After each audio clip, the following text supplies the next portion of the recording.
Hello and welcome. In this video, I'm going to show you how to do the Granny Chevron Crochet Stitch. This is also known as the Granny Rick Rack. This stitch is worked in peaks and valleys in order to create this wave-like look to it. It is a 2-row repeat, and you will need to know single crochets and double crochets in order to create this effect. I will have links down in the description below for video tutorials on those if you need additional support. Otherwise, I'm going to assume that you already know how to do those stitches, and we're going to get started on our foundation row. Okay, so the stitch multiple for the Granny Chevron is 22 plus 1. So you're just going to continue to work in multiples of 22 until you get to the width that you want, and then you're going to add 1 to that. Now, for my Granny Chevrons, I always work a row of single crochets for my foundation row. You don't have to do this, but it sure helps a bunch in your finished project. So I'm going to start in the second chain from the hook. Remember that loop on your hook never counts as a stitch, so count down 1 and 2. And I'm going to work a single crochet into that second chain, and then I'm going to work a single crochet into the next chain. And then I'm going to continue to work these single crochets until I get to the last stitch in my starting chain.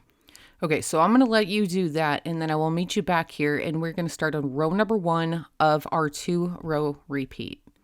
Once you have all of your single crochets worked into your starting chain, I want you to chain 3 and turn. Now this chain 3 is going to count as a double crochet here and throughout the rest of our pattern. Because it is considered a double crochet, we're not going to work into that stitch. So in the next one over, we're going to do our first double crochet cluster decrease. So in that stitch, work a double crochet until you have 2 loops left on your hook. In that same stitch, work another double crochet until you have 3 loops left on the hook. Now in the same stitch, work another double crochet until you have 4 loops left on your hook. When you have 4 loops left on your hook, you can yarn over and pull through all 4 of those. Now that is a double crochet decrease. Now I have chained 1, and I'm going to skip 2 stitches, and in the third stitch I'm going to work a regular granny cluster. So I need 3 double crochets. So here is my first one. Working the same stitch, here's my second one. And in the same stitch, my third one. Okay, so you're going to see me forget this, but don't forget to chain 1. And then you're going to skip 2 spaces, and in the third space, you're going to work another granny cluster. So here's my first double crochet. In the same stitch, work my second double crochet. And in the same stitch, work my third double crochet. And now I'm going to chain 1, but then I want to stop and show you this really quick. You're always going to have 2 full granny clusters all by themselves before any peak or any valley.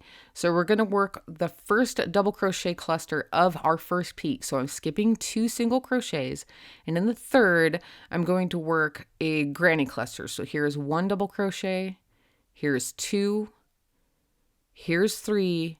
Now I'm going to chain 2, and into the stitch next to that, I will work another granny cluster. Now this creates our first peak. It's that chain 2 and not skipping any stitches, but working the stitches right next to one another that creates that peak. And they're not quite independent from one another, counting your crochet clusters down along your edges, whether it's going up to a peak or down to a valley. So keeping track of those 2 independent granny clusters is a really great way to not have to do a whole bunch of counting. So I'm going to work down to the valley. So skip 2 stitches, and in the third one, work another granny cluster. Here's 3, and don't forget to chain 1 between these granny clusters. Skip 2 stitches. Here's another granny cluster, so this is my second one going down to the valley, so completely independent from the peak and the valley. And now I'm going to chain 1, and I'm going to show you what this should look like so far. It should virtually be a mirror image on both sides. So we worked up to the peak on one side, now we're working down to the valley on the second side. So I'm going to skip 2 stitches. And in that third stitch, I'm going to work my first double crochet cluster decrease, just like we did at the very beginning of our row 1. So I have 4 loops on my hook. I'm going to yarn over, pull through all 4 of those. I am not going to chain 1, but I will skip 2 stitches. And in the 3rd stitch, I'm going to work another double crochet cluster decrease. And this creates our first valley in our project. Now, don't forget, between these decreases, you do not chain 1. After the decreases and any other time, you do chain 1, so don't forget that. All right, so let's take a look at what we have here. We just finished our first valley. Now we're going to work up to our next peak, just like we have already done. I'm going to let you do that by yourself because you can always go back and rewatch. I want you to continue to do this until you have 7 stitches left on your foundation chain. Skip 2 stitches, work that last double crochet cluster just like you've always done. And here I'm checking to make sure that I didn't skip anything. Chain 1, and I'm going to work my last double crochet cluster decrease just like I did at the beginning of our row here. So I need to skip 2 stitches, and in that 3rd stitch I'm going to work 1 double crochet until I have 2 loops on my hook. In the same stitch, another double crochet till I have 3 loops on my hook, and in the same stitch, 3rd double crochet till I have 4 loops on my hook, yarn over, pull through all 4, and then I'm going to chain 1 and work a double crochet in that very last stitch. Okay, this should finish off row 1 of our 2-row repeat, and now we can get started on row 2. For row 2, we're going to chain 3 and turn. Remember that chain 3 counts as our first double crochet. Now we need to do a double crochet cluster decrease just like we did in the row below, and we're going to do that in that first chain space. So work those 3 partial double crochet clusters until you have 4 loops on your hook. Yarn over, pull through all 4 loops, and chain 1. Now immediately moving into that next chain 1 space, work your regular double crochet clusters. So a total of 3 double crochets in the same space. And in the next chain 1 space, work another double crochet cluster. Here's 1. Here's 2, provided I can actually yarn over and get the yarn on my hook. And here's number 3. So we have that first decrease. Then we have 2 double crochet clusters, and all of these are worked in those chain 1 spaces. Now we're back up to our peak, so we're going to chain 1, and in that chain 2 space, we're going to work our first double crochet cluster.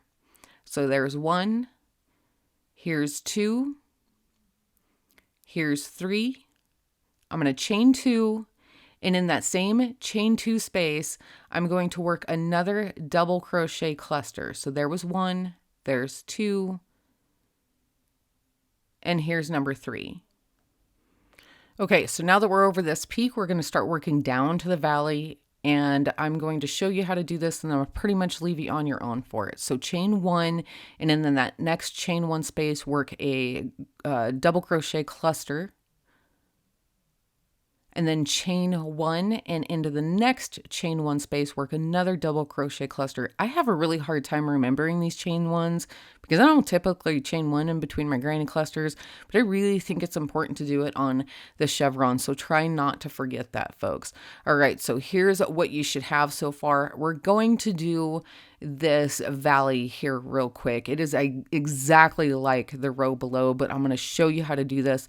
And again, I'm going to leave the rest of this on your own because it's pretty easy. If you got row 1, row 2's pretty much a breeze at this point. All right, so here is my first half of my valley. So I'm going to do a double crochet cluster decrease just like I have done before. So I'm going to work those double crochets until I have 4 loops on my hook, yarn over, pull through all 4, do not chain 1, go over to the next chain 1 space, work those double crochet cluster decreases again until you have 4 loops on your hook, yarn over, pull through all 4. Now you can chain 1, and you're just going to continue to repeat this until you're at the end of your row, and you're going to finish off this row exactly like you started it. And that is it, folks. That is all there is for me today. If you missed anything, feel free to go back and rewatch. I will have a link down in the description below for written instructions for the Granny Chevron on the Ruby Grace blog, as well as links to any patterns featuring the Granny Chevron Stitch in the Ruby Grace shop. Thanks so much for stopping by. Love your face.